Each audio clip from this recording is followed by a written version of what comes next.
اعظم دستگیر رضی اللہ تعالیٰ عنہ کے مقالات فتوح الغیب، جس کے مترجم محدث وقت حضور سیدنا شاہ عبدالحق محدث دہلوی رضی اللہ تعالیٰ عنہ،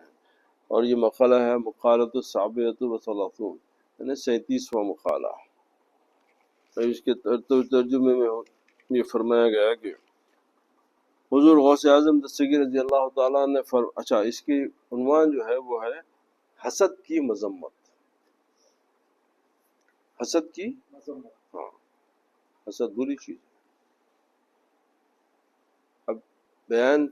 حضور کا پیرانے پیر کے بیان سے پہلے ایک بات بتا دوں کہ دیکھیے، ہر چیز کے سمجھنے کے لیے جب اللہ سبحانہ و تعالیٰ سے آپ رجوع کریں گے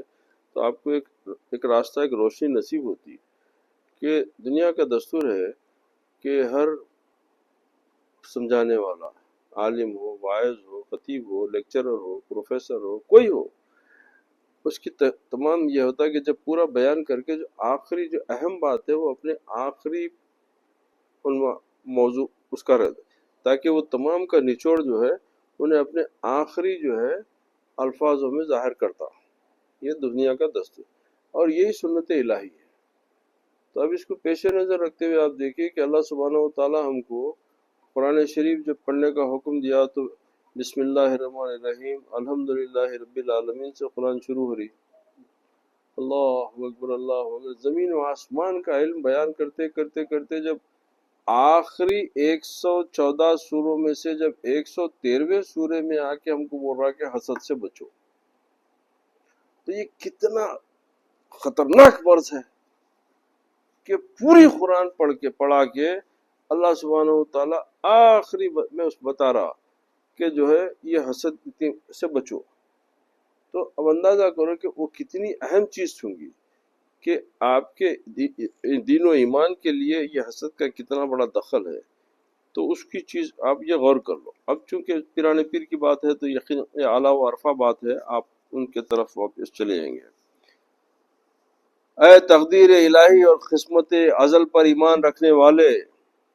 میں تمہیں اپنے ہمسائے کے کھانے پینے، یعنی خصوصیت کے ساتھ ہمسائے کا ذکر اس لیے کیا کہ حسد اکثر ہمسائے پر ہوتا ہے۔ قریب رہتے نا بھائی تو ان سے زیادہ ہوتا، اب ان کی گھر، ان کا گاڑی، ان کے لباس، ان کا کھانا، ان کا پینا، اب یہ چیزیں دیکھ دیکھ کے تکلیف بڑھتے جاتی ہم کو، تو زیادہ تر حسد جو ہے زیادہ تر ہمسائے سے ہوتا ہے۔ اسی لیے پیرانے پیر خاص طور سے ہمسائے کا ذکر کر رہے ہیں۔ اپنے ہمسائے کے کھانے پینے، لباس، مکان، نکاح اور اس کی نعمتوں اور غنا پر حسد کرتے کیوں دیکھتا ہوں؟ اس کی قسمت میں وہی چیزیں ہیں جو تقسیم ازلی کے اعتبار سے اس کے حصے میں آ چکی ہے۔ تو حسد کیوں کرتا بھائی؟ اللہ تعالیٰ اس کو جو ہے ازلی تقسیم کے وقت میں اس کو جو ہے یہ چیزیں نصیب کر دیا تھا۔ اس میں اس بات کی طرف اشارہ ہے کہ کسی پر حسد کرنا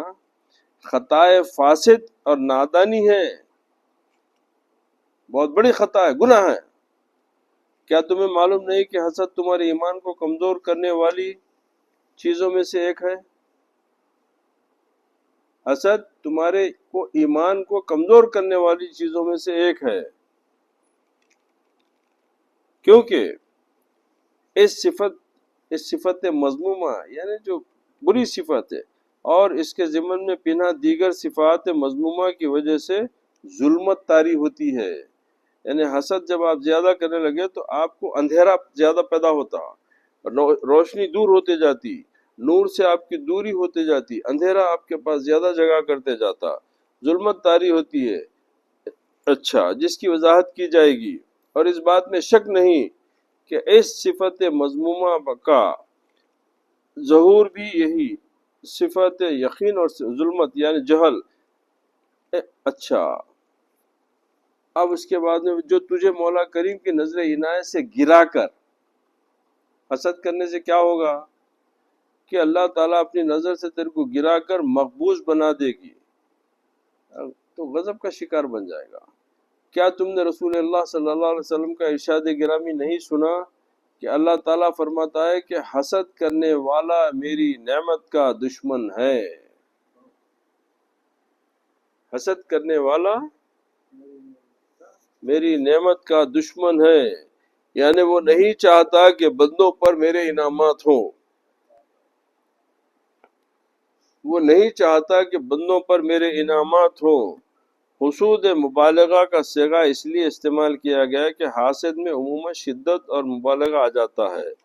ٹھیک ہے، اب یہ لغوی بحث ہے، اس میں ہم کو جانے کی ضرورت نہیں ہے۔ اور کیا یہ حدیث بھی نہیں سنی کہ حسد نیکیوں کو اس طرح کھا جاتا ہے جس طرح آگ لکڑیوں کو کھا جاتی ہے؟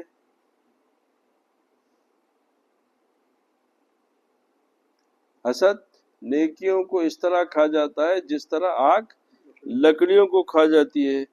کیونکہ عمل کا قوام و اعتبار ایمان کے نور اور اس کی قوت کے اعتبار سے ہے۔ ضعیف ایمان کی وجہ سے نیکیوں میں سستی اور ظلمت پیدا ہوتی ہے، کمزور ایمان کی وجہ سے نیکیوں میں سستی ہو جاتی ہے اور اندھیرا زیادہ ہو جاتا۔ پھر اے ضعیف الایمان اور سرمایہ فضل و رحم سے محروم، تو کس چیز پر حسد کرتا ہے؟ اپنے نصیب پر یا دوسرے کے نصیب پر؟ اگر تو اس بندے کے بارے میں خدا کی تقسیم پر حسد کرتا ہے، جیسا کہ قرآن کریم میں ہے، ہم نے دنیا کی زندگی کے بارے میں ان کی معیشت کو تقسیم فرمایا، تو اس پر ظلم کرتا ہے، کیونکہ یہ آدمی تو اللہ تعالیٰ کی نعمت سے چلتا پھرتا ہے، جس کی وجہ سے یہ فضیلت رکھتا ہے، یہ صرف اس کے مقدر میں ہے، اس میں کسی دوسرے کا حصہ نہیں ہے۔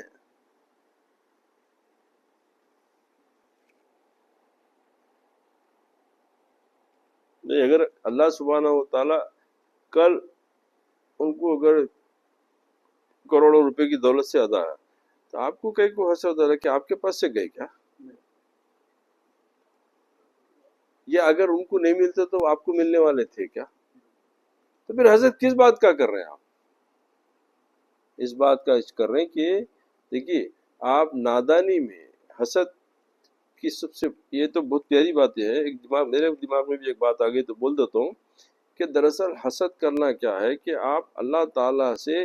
اس بات کا، آپ بغیر جھجک کے، بغیر تکلف کے، بغیر شرم کے، بغیر حیا کے، بغیر ایمان کے، آپ اللہ تعالیٰ سے یہ شکایت کر رہے ہیں کہ تیرا فیصلہ غلط ہے۔ تو اس کے بعد میں آپ کا ایمان کم بچتا؟ آپ کی اتنی جرت ہو گئی کہ آپ اللہ تعالیٰ سے بولیں کہ اس کو کہیں کو نوازے، اللہ ہے۔ اب اگر سمجھنا ہے اس کو تو ایک چھوٹی سر کی بات میں سمجھا دیتا ہوں میں۔ آپ کا بچہ ہے، نوکر چاکر ہے،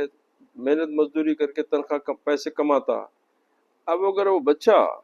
تنخواہ گھر کو آ رہا، راستے میں اگر کوئی شخص غریب مل کے بولا کہ میں بہت پریشان حال ہوں، میری مدد کرو، اور وہ بچہ جو ہے جیب سے نکال کے 500,000 روپے وہ غریب کو دے دیا،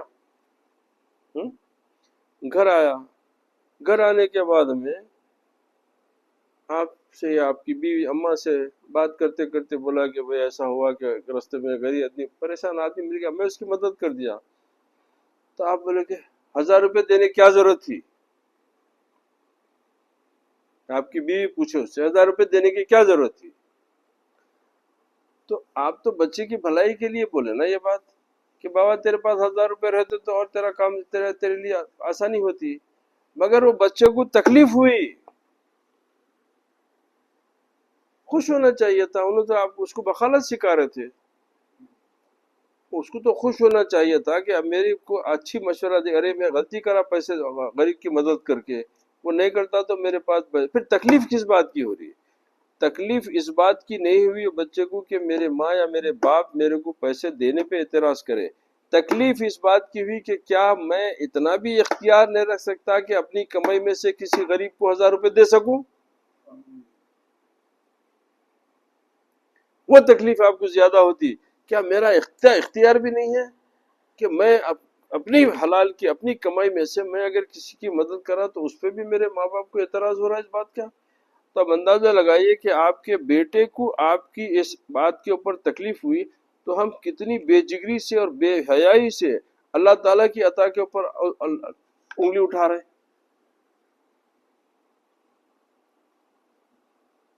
تو یہ ہے کہ جس کی وجہ سے یہ فضیلت ہے، یہ صرف اس کے مقدر میں ہے، اس میں کسی دوسرے کا حصہ نہیں ہے۔ چنانچہ اس صورت میں تم سے بڑا ظالم، کیونکہ حسد کرنے اور اس کی نعمت کا زوال طلب کرنے میں تجھے کوئی دخل نہیں ہے، بخیل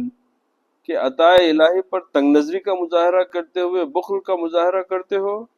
احمق کیونکہ تمہارا عمل بے فائدہ ہے اور جس کی تمنا رکھتے ہو ویسا ہونا محال ہے، اور کم عقل کون ہوگا؟ یعنی تمہارے جیسا ظالم، تمہارے جیسا بخیل اور تمہارے جیسا بیوقوف احمق کون ہوگا؟ اور اگر اپنی قسمت پر حسد کرو گے، اور اگر اپنی قسمت پر حسد کرو گے تو تمہاری انتہائی نادانی ہوگی، کیونکہ تمہاری قسمت کا حصہ کسی دوسرے کو نہیں مل سکتا اور نہ ہی اس کی طرف منتقل ہو سکتا ہے۔ تو اس سے پتہ چلا کہ یہ وہم و گمان کرتے ہوئے کہ فلاں کے پاس نعمت میرے نصیب میں تھی لیکن اسے دے دی گئی، یا یہ خیال کرو کہ میرا نصیب بن جائے اور مجھے مل جائے، اگر اس خیال سے حسد کرو گے تو خدا و اس کے رسول جل وعلا صلی اللہ علیہ وسلم کے فرمودات سے بے خبر جاہل ہوگے، کیونکہ ان کا تو فرمان ہے کہ ہر ایک کو اپنا ہی نصیب ملے گا۔ ذات باری تعالیٰ اس بات سے پاک ہے کہ کسی کا نصیب دوسرے کو دے دے، ایسا ہرگز نہیں ہوتا۔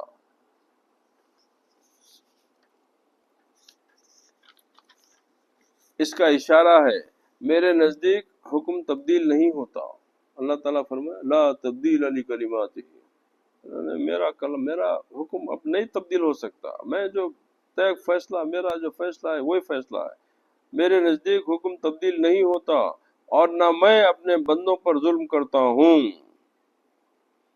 کہ ایک کا نصیب دوسرے کو دے دوں، جیسا کہ آیت کی تفسیر میں ذکر فرما رہے ہیں۔ یقین رکھو کہ اللہ سبحانہ و تعالیٰ تم پر کبھی ظلم نہیں کرے گا، تمہاری قسمت اور مقدر کی چیز لے کر کسی اور کو عطا کر دے، ایسا نہیں ہے، یہ محض تمہاری نادانی اور اپنے بھائی پر ظلم ہے، جس کو ملا اس سے حسد کر کے تم اس پہ ظلم کر رہے ہیں، کیونکہ یہ صرف اس دوسری قسم کی طرف اشارہ بھی ہو سکتا ہے، اور یہ ظلم اس لیے کہ تم نے اپنے نصیب کی اس کی طرف نسبت کر پر اس پر الزام لگایا، ارے یہ تو میرے کو ملنا تھا، اس کو کو ملا، تو یہ کیا کر رہے ہیں آپ؟ ظلم کر رہے ہیں۔ پھر تمہیں اپنے بھائی پر حسد کرنے کی بجائے زمین پر حسد کرنا چاہیے،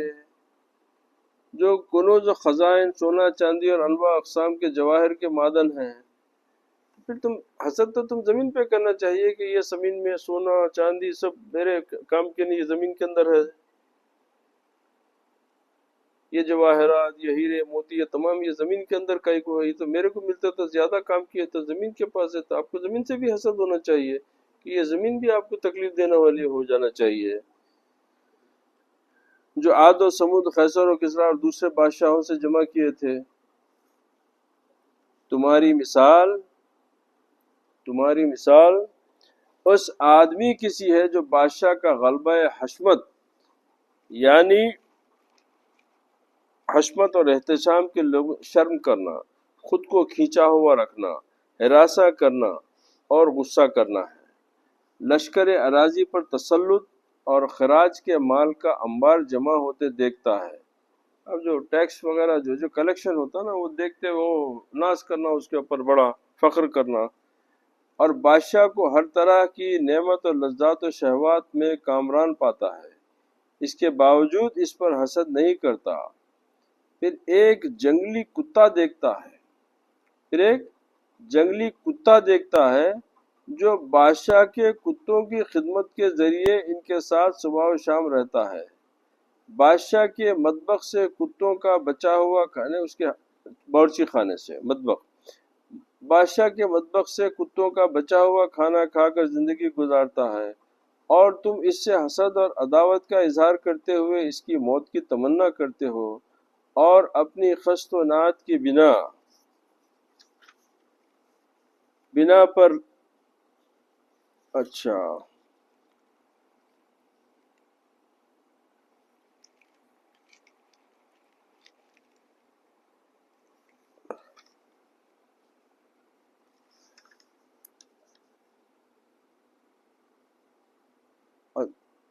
اچھا اس وقت تو عناد کی بنا پر لینا، نہ کہ زہد اور دین و قناعت کی وجہ سے اس کی جانشینی اختیار کرنا چاہتے ہو۔ اس سے بڑا جاہل، احمق، نادان کون ہو سکتا ہے؟ یہی حال دنیا کے خسیس اور لذات و شہوات کی چیزوں میں لوگوں پر حسد کرنے والا ہے، کہ جو طالب دنیا ہونے کی وجہ سے کتوں کا حکم رکھتا ہے۔ یعنی دنیا کا قالب بنے وہ کیا ہے؟ تو تیری حیثیت تو کتے کی ہے، جیسا کتا ہمیشہ ہڈی پہ لڑتے رہتا، تو بھی دنیا کی طلب میں لڑ رہا، تو اسی کی طلب رکھتا تو۔ انہوں نے انتہائی رذالت، خست اور کمینگی کے ساتھ یہ مال دنیا حاصل کیا ہے۔ یہ بھی اس کمینگی کے ساتھ دنیا کی طلب رکھتا ہے، جس طرح کہ جنگلی کتا شاہی کتے کا بچا کچا کھانا کھاتا ہے، جبکہ اللہ سبحانہ و تعالیٰ نے بڑے نفیس مال، کنوز و خزائن کی مرغوب جنسیں اپنے بندے کو دے رکھی ہیں۔ اگر یہ آدمی بلند ہمت ہوتا تو ان خسیس اور حقیر اشیاء کی طرف توجہ نہ کرتا، اور یقین کر لیتا کہ اللہ سبحانہ و تعالیٰ نے جو کچھ اس کے مقدر میں لکھ دیا ہے وہ حاصل ہو کر رہے گا، اور جو اس کے نصیب میں نہیں ہے خواہ کسی کو ملے، اسے چاہیے کہ خوش رہے اور قناعت سے کام لے، لوگوں کی قسمت پر نظر نہ ڈالے، حسد نہ کرے، اور ہمت بلند رکھو، کیونکہ خدا اور مخلوق کے نزدیک تمہاری ہمت کے مطابق ہی تمہارا اعتبار ہوگا۔ خدا کے نزدیک اور خدا کی مخلوق کے نزدیک بھی تمہارا اعتبار تمہاری ہمت کے مطابق ہوگا۔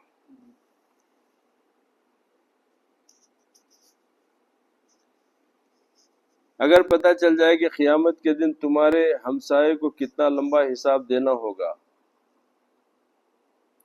اگر اس نے نعمتوں کے صلے میں خدا کی اطاعت نہ کی، حق نعمت ادا نہ کیا، امر و نہی کی پابندی نہ کی، اطاعت خداوندی کے لیے مدد نہ چاہی، تو تمہارا یہ ہمسایہ تمنا کرے گا کاش مجھے ذرہ بھر نعمت نہ دی گئی ہوتی اور میں ان نعمتوں کی شکل تک نہ دیکھتا۔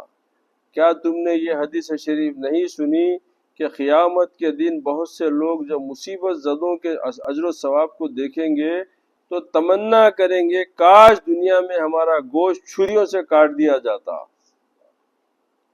کل تمہارا پڑوسی حسد کرتے ہوئے تمنا کرے گا کہ کاش دنیا میں تمہاری جگہ میں ہوتا، کیونکہ اس کا حساب اور مناقشہ بہت طویل ہوگا، اور دنیا کی نعمتوں کے بدلے 50,000 سال تک آفتاب قیامت کی گرمی میں ٹھہرنا پڑے گا، اور تم اس سے علیحدہ خدا کے عرش کے نیچے ناز و نعمت کے کھاتے پیتے مسرور، خوشحال اور آسودہ ہو گئے۔ یہ اس لیے کہ تم دنیا کی مشقتوں، تنگیوں، آفتوں اور فخر و فاقہ پر صبر کرتے ہوئے اپنی قسمت پر راضی رہے۔ سمجھ رہے ہیں کہ جب آج تم اپنے ہمسائے کی دولت، اس کی عزت، اس کی کھانا، اس کا پینا، اس کی گاڑی، یہ تمام چیزوں کو دیکھ کے حسد کر رہے ہیں، تو جب وہ ہمسائے کا حشر کا اگر تمہارے سامنے حال ہوگا تو کہ وہ ہمسایہ کرے گا کہ کاش میں تمہارا حصہ میرے کو، کیونکہ یہ نعمتوں کا اگر یہ حساب دینا ہوتا تو یہ نہ ملتی تو اچھا تھا۔ تو ہر چیز پہ اللہ تعالیٰ کا کرم، اس کا فضل سمجھو، جو اس کی طرف سے ہوا اسی کے اوپر شکر ادا کرو۔ رب کریم کی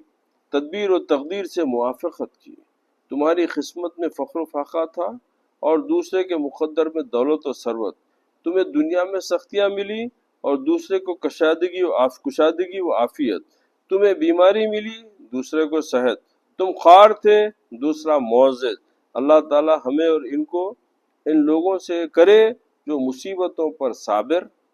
اور نعمتوں پر شاکر رہتے ہیں۔ مطلب جب مصیبت آئے تو صبر کریں۔ دیکھیے صبر ہم لوگ بڑے آسانی سے بولتے